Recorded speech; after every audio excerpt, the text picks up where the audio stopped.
Hello friends, स्वागत है आपका हमारे यूट्यूब चैनल एग्जाम फैक्ट्स में। इस वीडियो में हम सामाजिक विज्ञान कक्षा 10 के बहुविकल्पी प्रश्नों पर चर्चा करेंगे।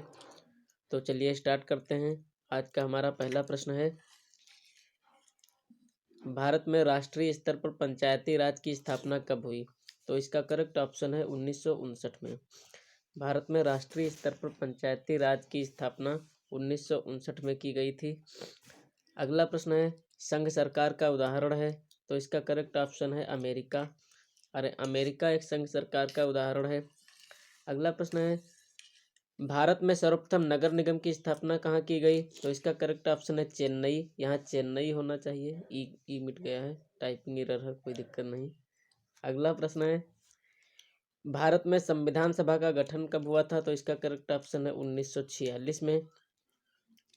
अगला प्रश्न है, पंचायत समिति का प्रधान कौन होता है? तो इसका करेक्ट ऑप्शन है प्रमुख। इसका करेक्ट ऑप्शन हो जाएगा प्रमुख। अगला प्रश्न है, निम्नलिखित में कौन केंद्र शासित प्रदेश है? तो इसका करेक्ट ऑप्शन है चंडीगढ़। अगला प्रश्न है, पंचायती राज व्यवस्था सर्वप्रथम भारत के किस राज्य में शुरू की गई? तो इसका करेक्ट ऑप्शन है राजस्थान। अगला प्रश्न है, ग्राम पंचायत का सचिव कौन होता है? तो इसका करेक्ट ऑप्शन है पंचायत सचिव। अगला प्रश्न है, संघीय व्यवस्था में सरकार होती है? तो यहाँ पे इसका करेक्ट ऑप्शन हो जाएगा दोहरी। अगला प्रश्न है, भारतीय संविधान में अधिकारों की सूचियां कितनी है? तो इसका करेक्ट ऑप्शन है 3। अगला प्रश्न है, भारतीय संविधान द्वारा मान्य राष्ट्रीय भाषाओं की संख्या कितनी है? तो इसका करेक्ट ऑप्शन है 22। भारतीय संविधान की 8वीं अनुसूची 22 भाषाओं से संबंधित है। अगला प्रश्न है, इनमें से कौन केंद्र शासित क्षेत्र नहीं है? तो इसका करेक्ट ऑप्शन है मिजोरम। मिजोरम एक पूर्ण स्वतंत्र राज्य है। अगला प्रश्न है, वर्तमान समय में भारत में केंद्र शासित प्रदेशों की संख्या कितनी है? तो इसका करेक्ट ऑप्शन है 8। अगला प्रश्न है, निम्नांकित में कौन सा कारक ग्राम कचहरी का अंग नहीं है? तो इसका करेक्ट ऑप्शन है मुखिया। अगला प्रश्न है, संघीय व्यवस्था में सरकार होती है? तो इसका करेक्ट ऑप्शन होगा बहुदलीय। संघीय व्यवस्था में सरकार बहुदलीय होती है। अगला प्रश्न है, वर्तमान समय में भारत विश्व के करीब कितने देशों में संघात्मक शासन प्रणाली लागू है? तो इसका करेक्ट ऑप्शन है 25। अगला प्रश्न है, भारतीय संसद में किस संविधान संशोधन को 1992 ईस्वी में पारित कर नगरीय स्वशासन व्यवस्था को संवैधानिक मान्यता प्रदान की गई? तो इसका करेक्ट ऑप्शन है 74वां संविधान संशोधन। अगर नगरों की बात की जाए तो 74वां संविधान संशोधन होगा, और अगर ग्राम पंचायत की बात की जाए तो 73वां संविधान संशोधन सही होगा। तो यहाँ पे 74वां संविधान संशोधन करेक्ट ऑप्शन है। अगला प्रश्न है, भारतीय स्वतंत्रता अधिनियम 1947 के तहत भारत में उस समय कितनी देशी रियासतें थीं? तो इसका करेक्ट ऑप्शन है 563। अगला प्रश्न है, पंचायती राज प्रणाली की विधिवत शुरुआत बलवंत राय मेहता समिति की अनुशंसा पर 2 अक्टूबर 1959 को राजस्थान के किस जिले से हुई थी? तो इसका करेक्ट ऑप्शन है नागौर। राजस्थान के नागौर जिले से पंचायती राज व्यवस्था की शुरुआत उस समय के प्रधानमंत्री पंडित जवाहरलाल नेहरू के द्वारा की गई थी। अगला प्रश्न है, संघ राज्य की विशेषता नहीं है? तो इसका करेक्ट ऑप्शन है इकहरी शासन व्यवस्था। संघीय व्यवस्था में दोहरी शासन व्यवस्था पाई जाती है, इसलिए इकहरी शासन व्यवस्था यहाँ पे संघ व्यवस्था की विशेषता नहीं है। अगला प्रश्न है, किसी राज्य के नाम एवं सीमा में परिवर्तन करने का अधिकार किसके पास है? तो इसका करेक्ट ऑप्शन है संसद के पास। अगला प्रश्न है, समवर्ती सूची में रखा जाता है? तो यहाँ पे केंद्र और राज्य दोनों होगा। समवर्ती सूची के जो भी विषय हैं वो केंद्र और राज्य दोनों के लिए होते हैं। दोनों में से कोई भी उस पर कानून बना सकता है। अगला प्रश्न है, भारत में सर्वोच्च न्यायालय के मुख्य न्यायाधीश की नियुक्ति कौन करता है? तो इसका करेक्ट ऑप्शन है राष्ट्रपति। अगला प्रश्न है, आधुनिक युग में प्रत्यक्ष लोकतंत्र कहाँ है? तो इसका करेक्ट ऑप्शन है स्विट्जरलैंड। स्विट्जरलैंड में वर्तमान समय में प्रत्यक्ष लोकतंत्र की व्यवस्था पाई जाती है। अगला प्रश्न है, न्याय मित्र निम्नलिखित में से किस संस्था का सेवक है?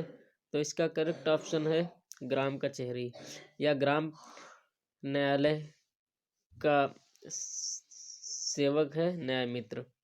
अगला प्रश्न है भारतीय शासन प्रणाली किस तरीके की शासन प्रणाली है? तो इसका करेक्ट ऑप्शन है अर्ध संघात्मक। भारतीय शासन प्रणाली एक ऐसी शासन प्रणाली है जिसमें संघात्मक और एकात्मक दोनों के मिले जुले लक्षण पाए जाते हैं, इसलिए इसे अर्ध संघात्मक शासन प्रणाली कहा जाता है। अगला प्रश्न है निम्न में कौन सा पंचायती राज के त्रिस्तरीय संरचना का भाग नहीं है? तो इसका करेक्ट ऑप्शन है राज्य परिषद। पंचायती राज के 3 स्तरों में ग्राम पंचायत, पंचायत समिति और जिला परिषद आते हैं। राज्य परिषद उसका अंग नहीं है। अगला प्रश्न है 1953 में गठित राज्य पुनर्गठन आयोग के अध्यक्ष कौन थे? तो इसका करेक्ट ऑप्शन है फजल अली। अगला प्रश्न है नगर निगम के निर्वाचित प्रधान को क्या कहा जाता है? तो इसका करेक्ट ऑप्शन है महापौर। अगला प्रश्न है भारतीय संविधान का 73वां संविधान संशोधन निम्नांकित में से किस विकल्प से संबंधित है? तो इसका करेक्ट ऑप्शन है पंचायती राज। करेक्ट ऑप्शन होगा पंचायती राज। 73वां संविधान संशोधन पंचायती राज से संबंधित है, और अगर 74वां संविधान संशोधन की बात करें तो वो नगर पालिका से संबंधित है। ठीक, अगला प्रश्न है निम्नांकित में से स्थानीय स्वशासन की सबसे धरातलीय संस्था कौन सी है? तो इसका करेक्ट ऑप्शन है ग्राम पंचायत। स्थानीय स्वशासन की सबसे निचली संस्था जो है वो ग्राम पंचायत है। अगला प्रश्न है ग्रामीण क्षेत्र से शहरी क्षेत्रों में परिवर्तित होने वाले स्थानों में स्थापित होती है, तो इसका करेक्ट ऑप्शन है नगर पंचायत। ऐसे क्षेत्र जो ग्रामीण क्षेत्र से नगरीय क्षेत्र में संक्रमणशील क्षेत्र होते हैं उनको नगर पंचायत की श्रेणी में रखा जाता है। अगला प्रश्न है पंचायत समिति का प्रधान कौन होता है? तो इसका करेक्ट ऑप्शन है मुखिया। पंचायत समिति का प्रधान मुखिया या प्रधान होता है। अगला प्रश्न है पंचायत समिति का कार्यपालक पदाधिकारी कौन होता है?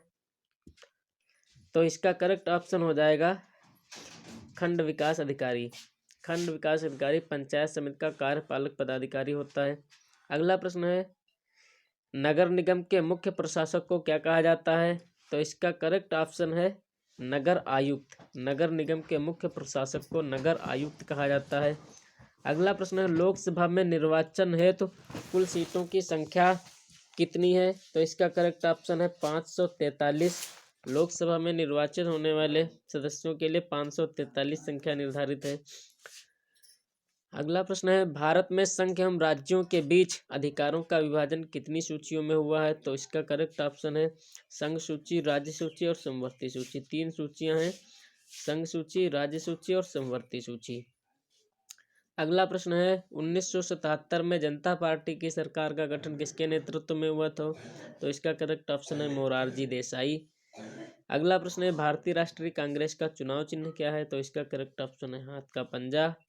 अगला प्रश्न है बहुजन समाज पार्टी के संस्थापक कौन थे? तो इसका करेक्ट ऑप्शन है कांशीराम। अगला प्रश्न है पहली बार भारत में केंद्र में गैर कांग्रेसी सरकार कब बनी? तो इसका करेक्ट ऑप्शन है 1977 में। अगला प्रश्न है भारतीय जनता पार्टी का मुख्य प्रेरक सिद्धांत क्या है? तो इसका करेक्ट ऑप्शन है सांस्कृतिक राष्ट्रवाद। और इस प्रकार हमारा ये वीडियो कंप्लीट हुआ। बहुत बहुत